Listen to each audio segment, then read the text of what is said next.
Welcome back to another edition of Unleashed Athletics.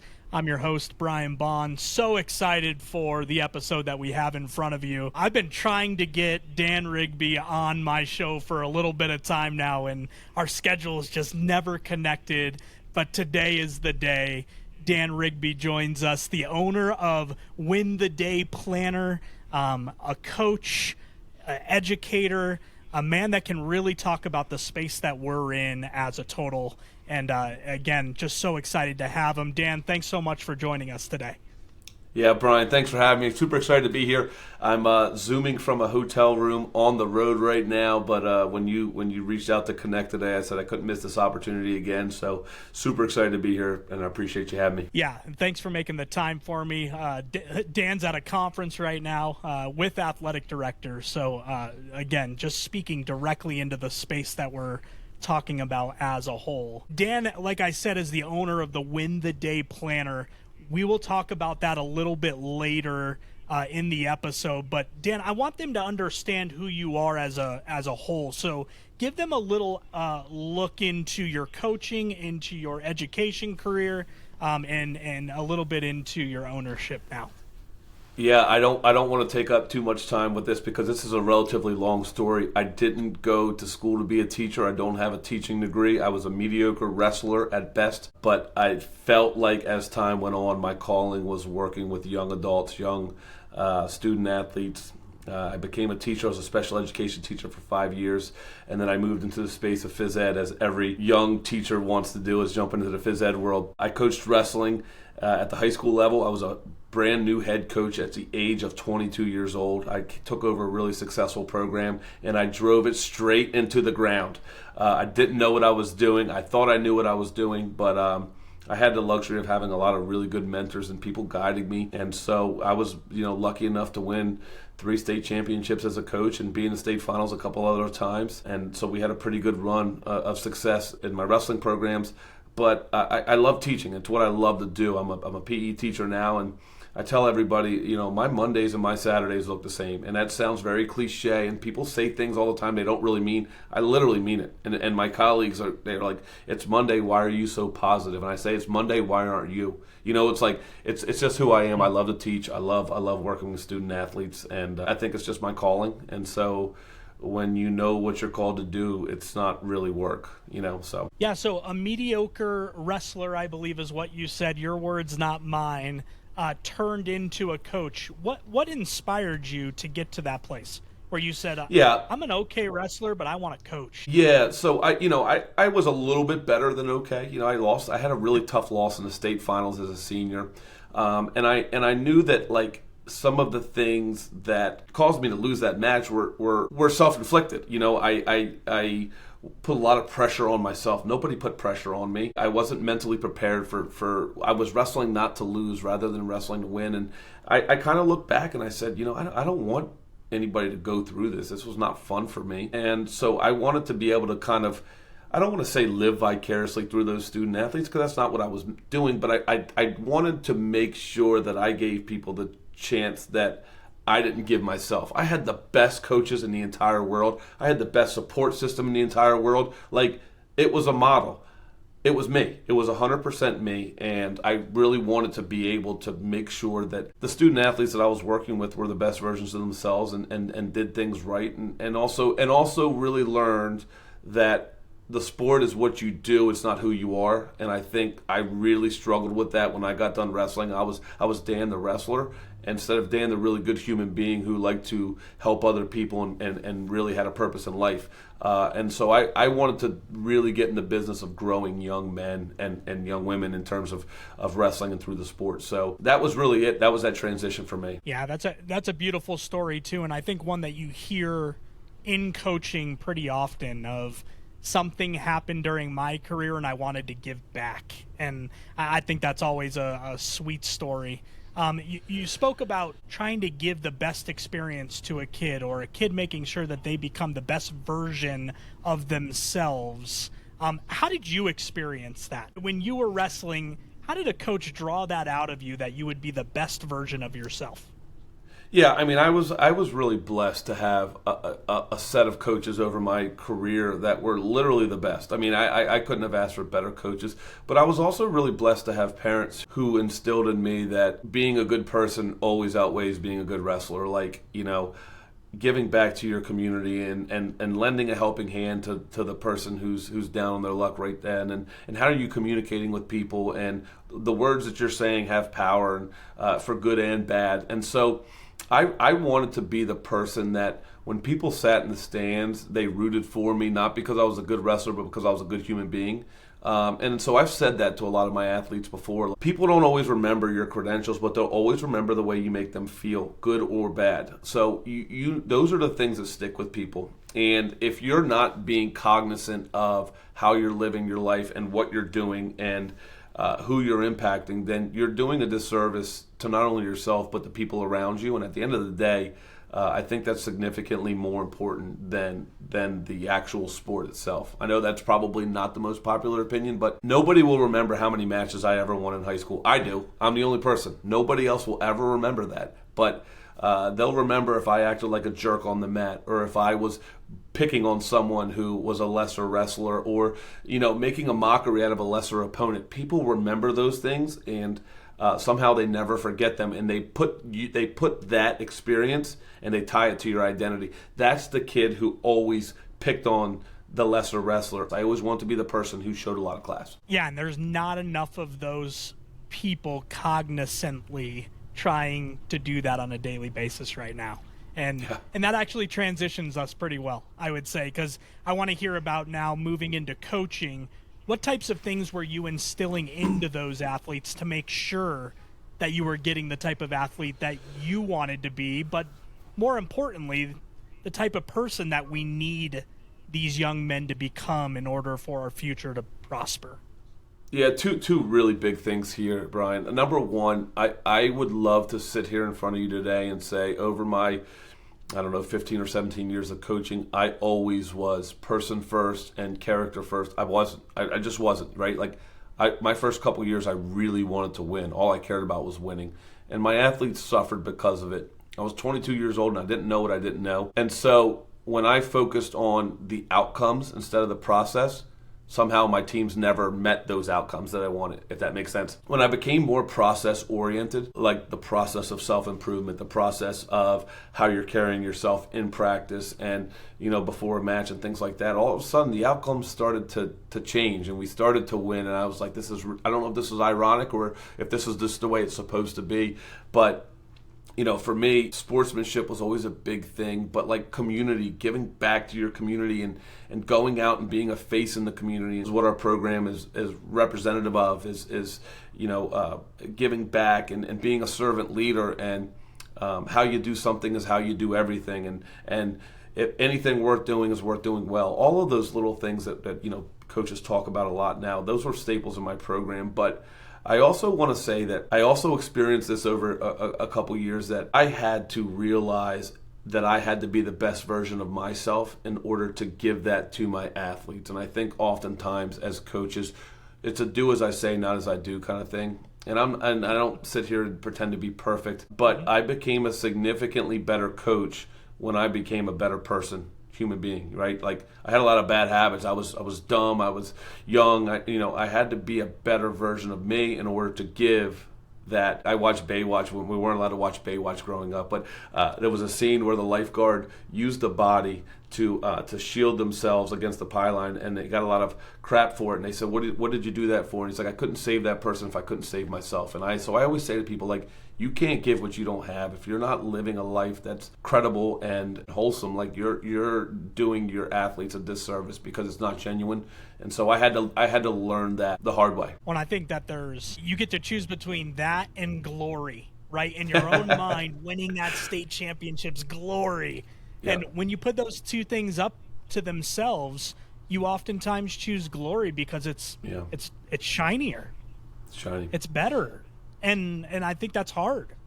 The world we live in right now is we honor and cherish and recognize all the shiny things, and we don't always recognize those things that are not shiny. Like practicing hard every day is not shiny. Like you putting your highlight reel on Instagram is really easy, but like show me when you don't have highlights in practice, and I'll really show you. You'll tell me a lot about yourself when you're showing me the rest of your film in practice. And so my last year coaching, we didn't win a state championship.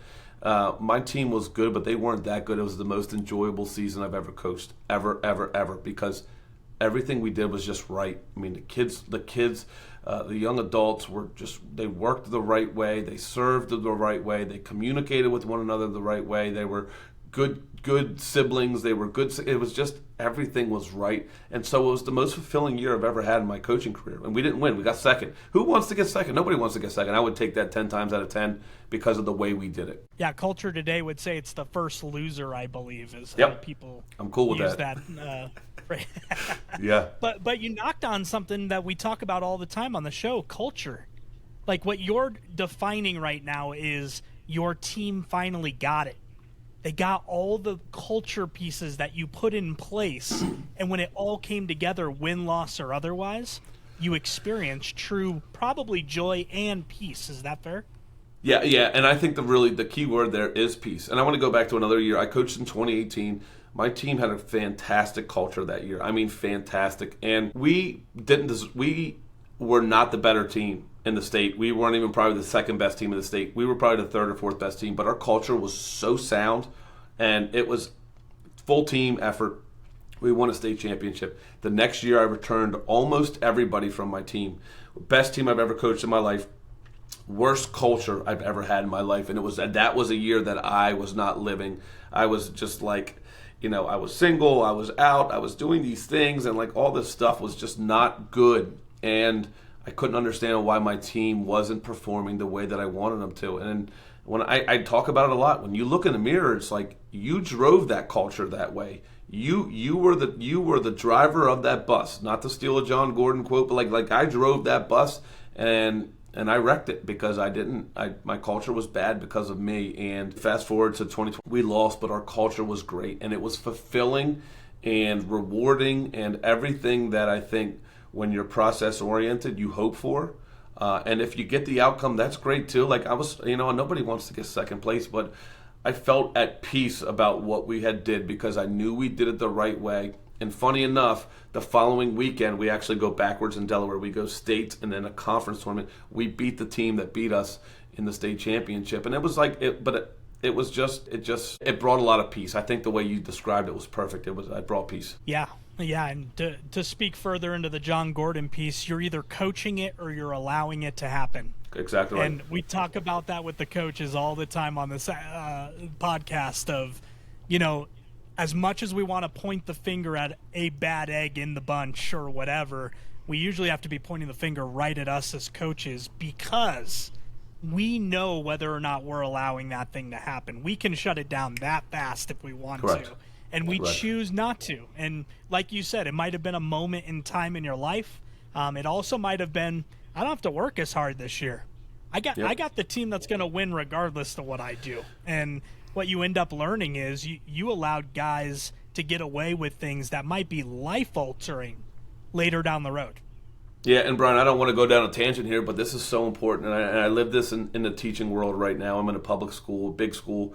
What we allow in the classroom only manifests into bigger problems down the road. And, what we allow in our programs, I always say little bad habits and little good habits turn into either big rewards or big disappointments. And it's really up to you. And I think you can still hold students accountable, and this world that we live in right now is showing grace, and I'm all about that stuff. I love all that, but you can still coach kids really hard, and you can still hold them accountable. And I think 9 times out of 10 they love it and they want it.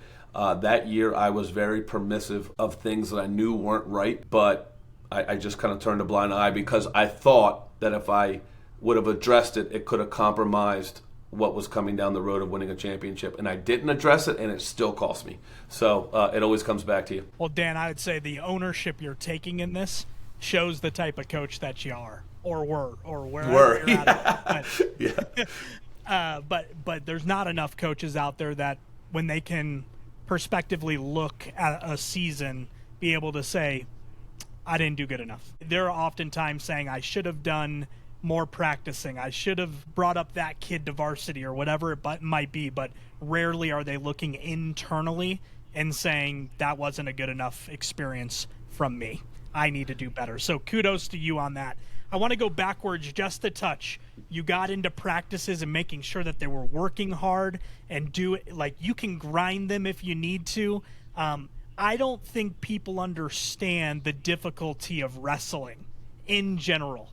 I think when people, if you've never wrestled before, you think it's a bunch of kids on the ground grappling and having a good time. I want to open up the floor to you for just a minute here to tell everybody how difficult the sport of wrestling actually is.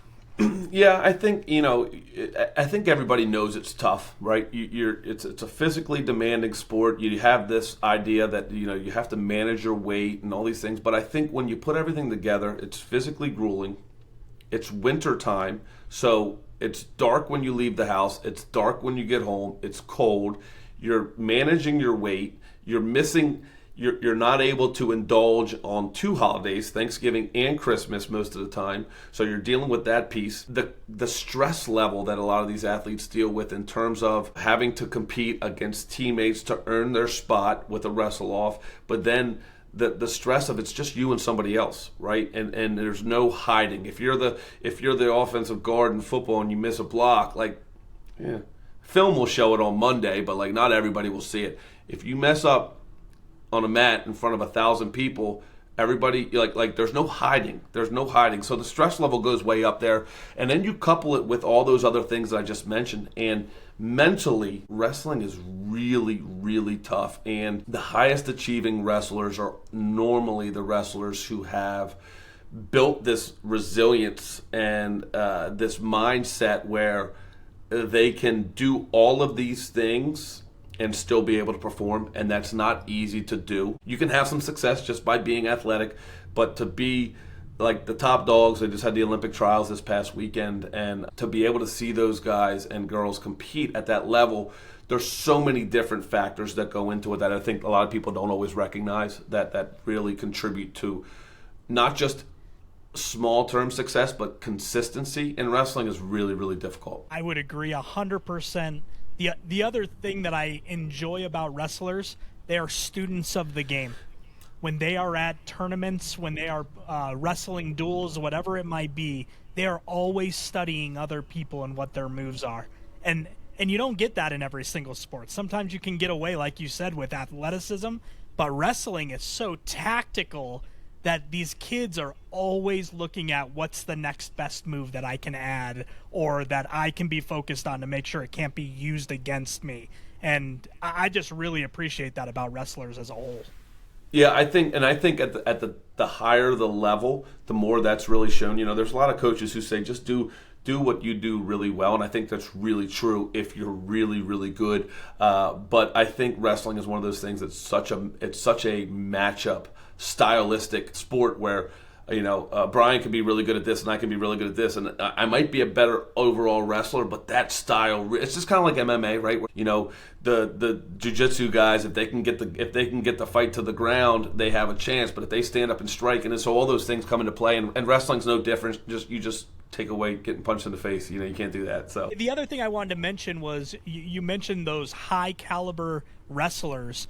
They're not just great at wrestling, they are usually great human beings as well. The best wrestlers that I've ever met, they are always the ones to look you in the eye, shake your hand, thank you for opening your facilities. They're just all around good people. Has that been your experience as well? Yeah, the highest level, and I want to say it's the norm. There are some exceptions to it, right? There's always exceptions to it. But if you looked at the guys and girls who competed recently in the Olympic trials, you listen to their interviews afterwards, and it tells you a lot about their character. There's always this sense of gratitude. They're very grateful. You mentioned that about thank you for opening up. They're grateful for their competitors. That's a great competitor. I wouldn't be here today if it wasn't for them pushing me.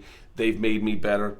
They always speak about being good human beings. There's always this, wrestling has this the top achieving wrestlers have a big element of faith. A lot of them have a big element of faith, which helps them relax and things of that nature, and they speak openly about those things. But yeah, I agree, and the higher achieving wrestlers typically have a higher moral compass and a greater purpose for what they're doing, and I think it helps them when they win, but it helps them a lot when they lose too, because they recognize that this is not, again, wrestling is what I do and I love every minute of it, but it doesn't define who I am as a human being, as a father, as a husband, as a community member. And I think when you hear people, we need more of that. You don't always hear that from other sports, but wrestling is very big into that, and that's one of the reasons why I love the sport as much. Yeah, and I would say in today's generation especially, which will help us segue a little bit, identity crisis is real for them because they're doing more than they've ever done in a single sport or maybe a couple of sports. But identity crisis is real, and if you're not careful, you get sucked into the trap, and all of a sudden wins and losses defines how your week's going to go, rather than this is just a part of my week. This is a part of what I get to do. And speak into that a little bit of what you see the landscape of high school athletes. What does that landscape look like to you right now? Wow. Okay, Brian, I might ruffle a few feathers here. I think Frank Martin, I don't know if he's still there, basketball coach at the University of South Carolina, put it best. One of my absolute best press conferences when they asked if kids have changed, and he said, "Kids haven't changed. Kids have been the same forever. We as adults have changed." And I think when you coach really hard and you set standards and you set these expectations, athletes will always meet those expectations, or they'll move on, right? And the landscape of sports right now it's scary to me because there is an identity crisis, and the identity crisis is like, I'm going and playing 10 games this weekend, and then I'm going to go back and play 10 more games next weekend, and we're 8-2, and it's really about how many games are we winning and not about the process of improvement, and I got to do this better, and the car ride home gets really tense, and then next thing you know, we're running 4 nights a week and we're not sitting for dinners. And I'm not saying it's wrong. I don't want to tell parents how to parent. Today, we can't get mad and say student athletes have changed because they haven't changed. What we expect of them has changed. If there's a reason why students are dealing with higher levels of anxiety, it's because of us. If they're dealing with identity crisis, it's because of us. If they're dealing with specialization in sports, it's because of us. Like, we're the parents, we're the adults here. They only do what we let them do, right? And I say this sometimes to my students when I'm really comfortable. I say, "You guys, I don't mean this in any disrespect. You guys are dumb. You'll only do what we let you do." And they laugh about it, and they're like, "Yeah, you're right." I say, so when as the old people like me get mad about students today, it's not them, it's us. It's us. So when we talk about increased pressure on students, it's us. We're the ones that do it, right? And I think a lot of times it comes from a place of love, and you want what's best for them. And so when they get done, losing 2-1 in a soccer game, and they missed a PK to win, and on the way home you spend the 20 minutes talking to them about how they can change their approach to the ball and all these other things, and all the kid's thinking about is, I want to go get ice cream. I want to go home and ride bike with my friends. But instead, this car ride home is now turned into a process of critiquing your kid. Like I always say this too, when dogs pee on the carpet, they know what they did is wrong. They always look at you funny. Like, that kid knows that he missed a PK. So does everybody else in the entire place. But that car ride home can be dangerous. So that's a long-winded response. I think the world that we live in the space is like, you said it earlier, it's the wild, wild west. And if we want to take it back and make it, and it's a pendulum swing. So maybe we'll come back and we'll say, maybe we'll back off a little bit. I don't know. But I think at the end of the day, anything that's happening in high school and youth sports right now is one on us. We decide where it goes, and we're dictating where it goes right now. So, well, I think that's a great answer too. That the reflection point might not be on the student themselves; it might be the people instructing the students. And it starts with parents. It goes to coaches. It goes to trainers. It goes to private, whatever route you want to go down. But I want to double down on it then and ask you the question: what's the message you would send to parents then? Yeah. or coaches. Like it doesn't matter who you direct it at, I guess. But what message would you send to them with the way that you see sports going right now? Yeah, so I'm a teacher, and I think you just mentioned this. I always say I want to start with the end in mind. When I teach lessons, when I plan lessons, I want to start with the end in mind. What is my goal? My goal is for student athletes to, or my students to really understand pickleball on a surface level and get some love out of it. That's my goal. So I plan my lessons to not be super in depth about rules and things like. I want them to have fun. I want them to figure it out. I want them to move. That's what I want them to do. I think all parents and coaches need to do the same thing. At the end of the day, what do I want to achieve from this? If I'm a coach, I want to achieve a state championship. Then everything should be going towards doing state championship type things. But if you want to grow young adults into better human beings, and secondary will be the state championship, then you need to really put your focus on teaching them how to be servant leaders and teaching them what it means to communicate with one another and teaching them how to take accountability. And then maybe you don't want to talk to their parents. You want to talk to them when they have a question. And I think the parents are the same way. It's like, if you are real about I want my student to go D1. Okay, cool. Well, then here's what it looks like for all these people who have gone D1. Are you willing to do these things? And not only are you willing to do these things, are you willing to put your child through those things? And if you can answer yes, that's a parental decision. I can't argue with that. That happens, and that's a great thing.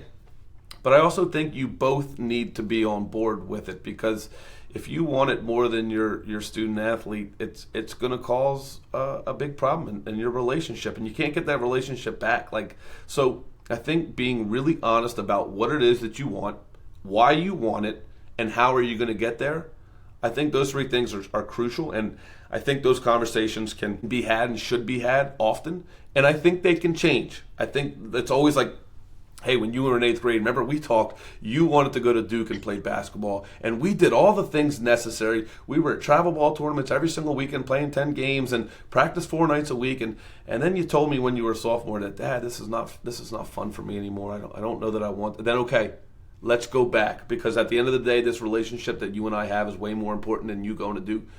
Let's figure out what it is that we want to do together as a family. And I just think communication and the process, I think we ask athletes to do that. Why don't we ask the parents to do that? So that would be my recommendation. Yeah, that's fantastic too. Of parents, you are still in control of this conversation. It is not the coach of the team that you made. It is not the coach of the high school program. You are the deciding factor while that kid is underneath your household on how this is going to play out. And I love the fact that you said, and we need to reevaluate along the way. It might not be because you're not having fun anymore. It might be, hey, you're 16 now and you have a car. Are you sure this is still the... That's huge. Yeah, and I think every time you change the variables, you've got to reevaluate whether or not this is the right thing for you or not. And I think parents, I hope you hear this clearly. What a great message from Dan of you are in control. You are the primary educator of your child's life, and you need to be held responsible and want that responsibility of what your child's life is going to look like from age 1 to 18 or whatever that length of time is going to be, and those goal settings, which we'll get into here in a second, because this is where Dan's passion comes out more than anything, is really a great starting point. And let's actually get into it, Dan. Like I said at the beginning of the show, owner of the Win the Day Planner, and I actually stole something off of your LinkedIn profile, which said unlocking full potential with the power of planning. And when you start to think about that, and it really does segue us really, really well, how did you get to a place where you understood that this planning with a goal in mind, so on and so forth, where down the line did you figure out, man, if students would just figure this out, their experience would be way better? Yeah, there's two spaces. I was speaking with athletic directors about this earlier. Where'd you come up with this? And I said, number one, when I got done coaching, I was working with some student athletes in my school, and I realized that they have some great answers. We'd meet once a week, 6 a.m. before school, which is a feat in itself to get students to get up at 6 a.m. and come meet you in the school cafeteria when you're not offering breakfast. But I started to recognize that although they were great in the things that they were saying, they weren't great in everything else. For an hour, they were fantastic. Show me those other 23 hours. And so I want to put something into place that they could be reflective and kind of bring in kind of awareness to. And you and I talked about this. You are what your 24 hours show. So if your 24 hours are showing like a wholesome life, then you're a wholesome person. If your 24 hours are not showing that, then you're just not. And so, and again, I'm not holier than thou. I still struggle with it. It's just a thing I struggle with. But the other part that really played a factor for me, and I feel guilty sometimes saying this, but during COVID, we shut down in Delaware, and I watched my students and my athletes really, really struggle with no school, no socialization, lack of sleep. And so during COVID, I got really big into morning routine and structure, and I knew that I needed to be able to do. I'm a product of structure. Like, I hate spring breaks. I don't like Christmas breaks because it takes away my routine on my morning routines and morning gratitude and my morning devotionals, all this stuff. And I said, if this stuff worked for me, because my maturity level is about the same as my high school students sometimes. So if that worked for me, I knew that it would work for my athletes and my students. So really, that experience during COVID, where I feel like I became a better person during COVID, and a better teacher, and a better coach, and a better leader, coupled with my field experience with these athletes, I just felt like I really needed to provide them with a tool, a tangible tool, where they could look at what their 24 hours kind of was made up of. Yeah, what a great story, because I think there are two stories out there with COVID. One of them is worst time of my life, not sure I'm fully out of it yet. And then the other story is exactly what you're talking about, where it was like, what can I do to make sure that something like this never happens again? Correct.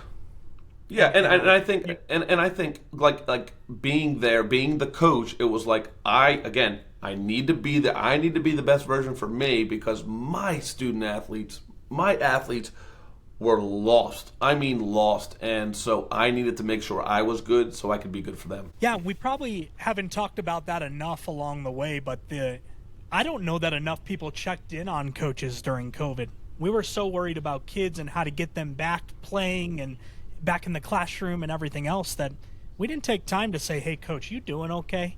We just took your favorite thing away from you. You okay?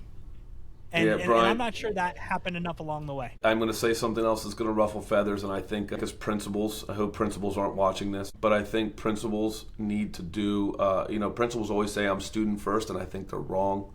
I think they should be teachers first. Like, I think athletic directors shouldn't be athlete first. I think they should be coaches first, because if you're not supporting those coaches, they're your direct link to your student athletes. And I know it sounds a little bit mean and harsh, but like in leadership, like if your coach is really good, then those 30 athletes underneath of them are going to be really good. But no matter what you do as the AD, if that coach isn't good, you're going to be doing damage control nonstop. Same thing with principals, right? Like if you're like, I focus on kids, you got 2,000 kids in a building. How many are you going to be able to focus on? How about we focus on the 200 teachers, or the 150 teachers, because they're your direct link. So I think you hit the nail on the head that I don't think we, and then as a colleague, I didn't do a good enough job making sure my assistant coaches were okay. I just assumed they were all like me. They weren't. They just weren't, Yep. And it's easy to just say that too, of like, I know I'm not good, they're not good, but we know that, so let's not talk any further about it. Correct. And yep. I'll throw men out there on this, but like that's such a guy thing to do. Of like, 100%. I'm not good, you're not good, we're not talking about it. Yep, exactly. Well, let's get into your planner a little bit. Give the audience a little scope of what this planner really is about and how an athlete can succeed using it. Yeah, so the best way to describe it, it's a journal/planner, right? It is equal parts kind of reflection and mindfulness and writing and free journaling, and academic athletic planner, right? So in the mornings we wake up and we have a morning section where you're writing down morning gratitude, you're writing down your focus word, you're tracking your screen time from the day before, you're tracking your sleep patterns. And again, not to be like, diagnosing problems, but just more bringing awareness to it, right? I'm going to bed at 11:30 and I'm waking up at 5:30. Maybe that's not enough time. Or I can flip back 3 chapters and see the last 3 weeks I haven't been getting enough sleep, right? Then we move into the school-based part where it's all your academic stuff. Let's stay balanced and let's stay kind of on task and on top of our academics. I think a lot of times what our student athletes deal with, especially during season, is they get a little bit behind in a class, missing a test, and next thing you know, it spirals out of control and it just compounds problem and they don't know how to handle it. We really want to stay ahead of that. We have areas in there to write makeup assignments. And then the next section of your daily planner is your practice stuff, your athletics. Coach has a plan for practice today, but within that plan, let me be really intentional about, I work with a lot of baseball teams. Let me be very intentional about seeing the ball in my glove. I know I'm struggling with that. Coach has a plan for hitting. Let me really work on my turning on that inside pitch or whatever it may be. So we're just trying to bring some intentional thought and kind of being very focused on things rather than just floating through. How about how to be a better teammate? We talk a lot about these things, but let's write down tangible ideas that, hey, I know Brian's really struggling at the plate. Let me go talk to Brian today and see how he's doing. He's going through it. But also there's a reflection piece. What did I do well today? What do I need to improve on? So the best way I can describe it is it's an academic athletic journal/planner. And it really is meant to bring awareness to everything you do during your day and help you to be the best version of yourself so the coach can coach the best version of you. And I think that's really important. Yeah, that's great. Let's go backwards just a little bit. You mentioned the word gratitude in the morning. Why is gratitude important? Man, we live in a society that is just riddled with negativity. And I think they always say, whatever you're looking for, you find it. If you look for negativity, you're going to find it. But if you look for gratitude and if you look for things to be grateful for, you're going to find that too. And when you start your day with that, it's not possible to be negative and grateful at the same time. And that was one of the things I really took from COVID. It was hard to find things to be grateful for during COVID. But when I really started to look for them, and you know what? I'm healthy. I feel I don't always feel the best about it, but I'm healthy. My family's healthy. I still have a job. They haven't eliminated my job. When I started looking at things like that, I'm like, wow, this is I can be grateful for this. And so I think for student athletes, teaching them that skill at a very early age is really important because it'll transcend athletics, it'll transcend high school, it'll transcend college, and it just puts you in my colleagues sometimes get annoyed with me because you're just always positive. I'm like, yeah, I got a lot to be grateful for. I'm a teacher. Teachers don't make any money, and I'm like, I still love it. It's my favorite. I get to play all day. Why wouldn't I be grateful? So I think teaching, that despite what the world tells us that everything's terrible and negative, and I'm not saying there aren't bad things out there, but you control your own vision of how you see things, and again, it's not that we're just gonna gloss over all the bad things that are happening in the world, but there's still a lot of really good stuff going on, and there's a lot to be grateful for. And I think everybody should really challenge themselves to experience that. I agree. I think the mental side of thinking positively all the time keeps you way healthier.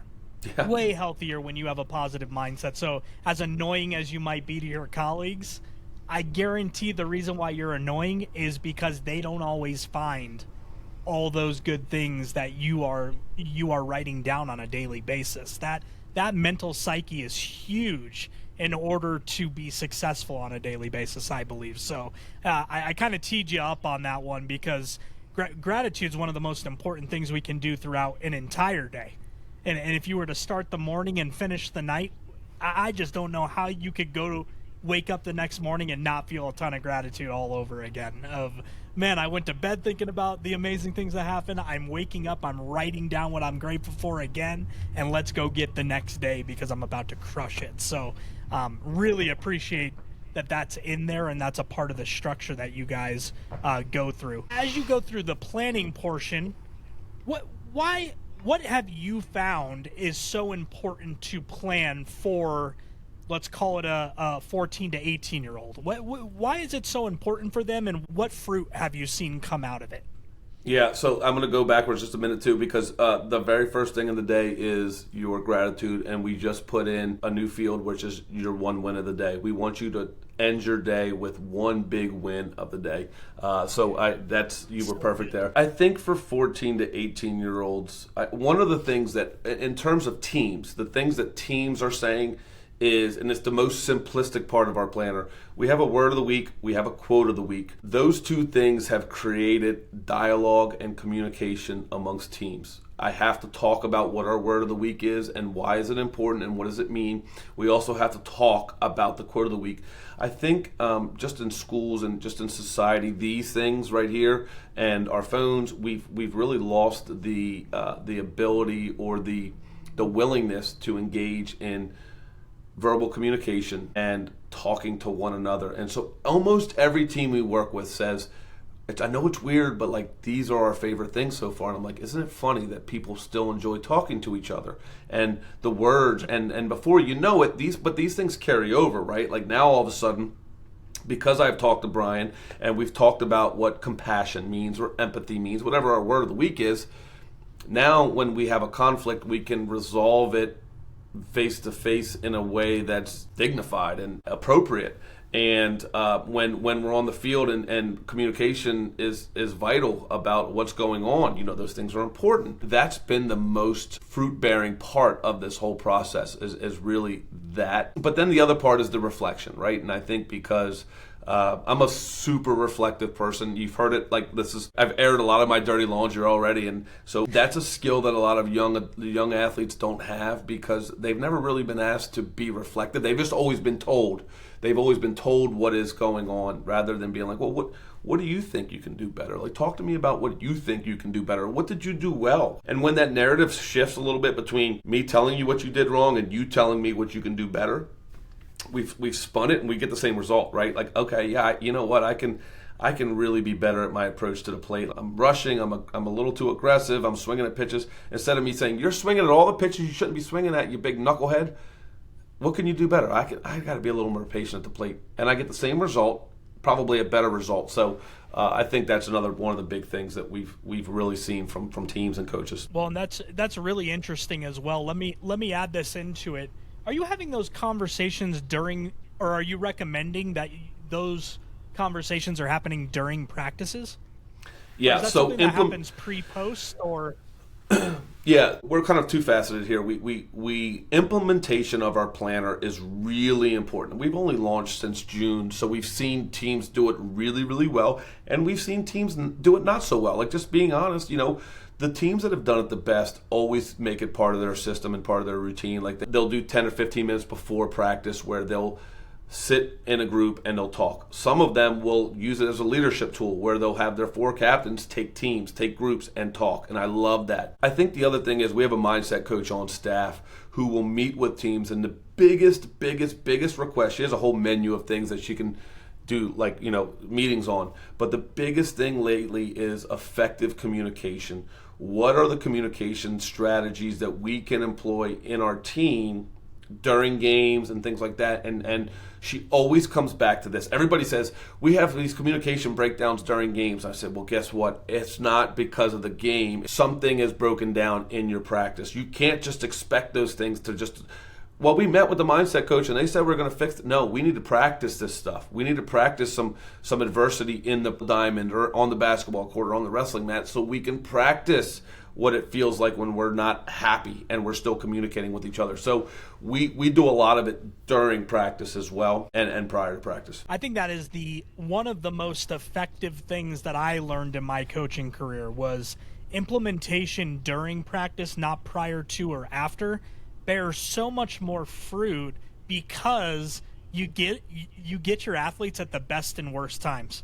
If you just got done with a fielding drill and they went 1 for 7 during that fielding drill, you've got a highly emotional kid in that moment, and it's like, cool, how can we challenge them right now? What can we do in this very minute, because this is probably the worst we're ever going to see this kid.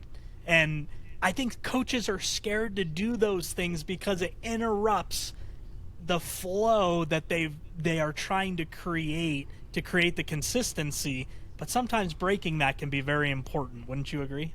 Oh, I would agree, and I think you said it right. I also think coaches and teachers are scared of what might come out of that, right? I do some trainings on like growing your capacity, and as a second year coach or a third year coach, I would be a little bit hesitant to challenge a kid when they're so elevated, right? Because what happens if they have an outburst, or what happens if they attack me? It's about me. It's not about you. It's not about you. Let's feel good about you so you can go at this in a way that you're gonna grow. You're going to grow as a coach, and that athlete's going to grow as an athlete. And so when I became a much better coach, I did those things, right? Like I would no takedown in a really high stressful practice situation. And I knew under that kid's breath he was going to call me a name that he would, and I'm like, it's going to be what it is.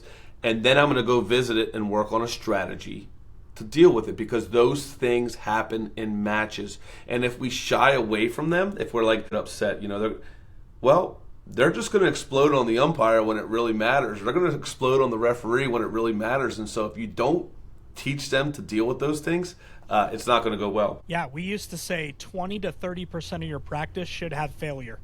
Yep, 100%. You have a failure point inside of that so that you are really testing who those people are. And when things don't go well and that blow up does happen, walk away from the practice with that person and go have a conversation. Correct. Or wait, because sometimes they're going to reach out after practice and say, Coach, I'm so sorry, I shouldn't have acted that way. And that's when you find out whether or not you're getting the culture that you want, going back to what we were talking about earlier. Exactly. And that's really what coaching really is. It's not about the X's and O's. It's about can you teach in those moments that are stressful, and can you teach in those moments that will have a lasting impact, and we can't shy away from those as coaches.